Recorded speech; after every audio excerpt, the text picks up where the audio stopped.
ఆంధ్రదేశంలో అపురూపంగా వర్ధిల్లి ప్రజాభిమానాన్ని చూరగొన్న కళారూపాలలో ముఖ్యమైంది హరికథాగానం. దీనిలో ఒకే ఒక పాత్రధారి 3 గంటల కాలం కథాగానం చేస్తాడు. ఒకే వ్యక్తి అన్ని పాత్రల్లోనూ జీవించి రసవత్తరంగా నటిస్తాడు. హరికథకుని వేషధారణ, చేతిలో చిడతలు, కాలికి గజ్జెలు, పట్టు ధోవతి, పంచకట్టు, పట్టు కండువా నడుముకు కట్టి మెడలో ఒక పూలహారం ధరించి చక్కగా తిలకం దిద్దుతాడు. కథ మధ్యలో పిట్టకథలు చెప్తాడు.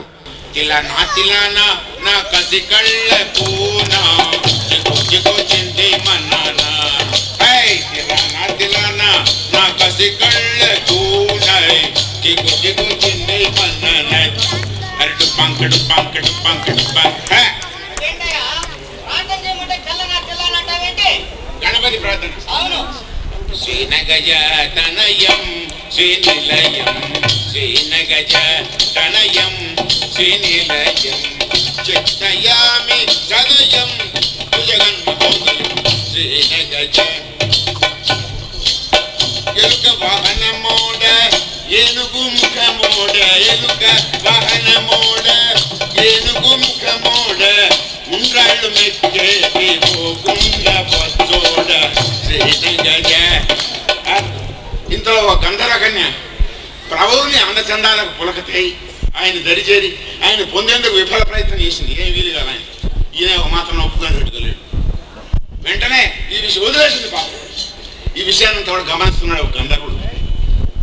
అనేక రోజులుగా ఈమె కోసం పొంచి ఈ అవకాశం కోసం కాల్చుకొని ఇంచుగా ముందరకు ఉపక్రమించి ఆమెను సమీపించి నిజాభిముఖం మెరిగించి కరుణ విరయించి కరగించి ఏం చెప్తున్నాడు.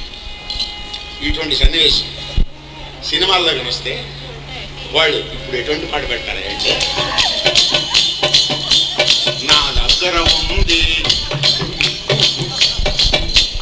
నాకు కావలసింది నీ దగ్గర ఉంది చూసుకో ఇక తీసుకో ఆపు.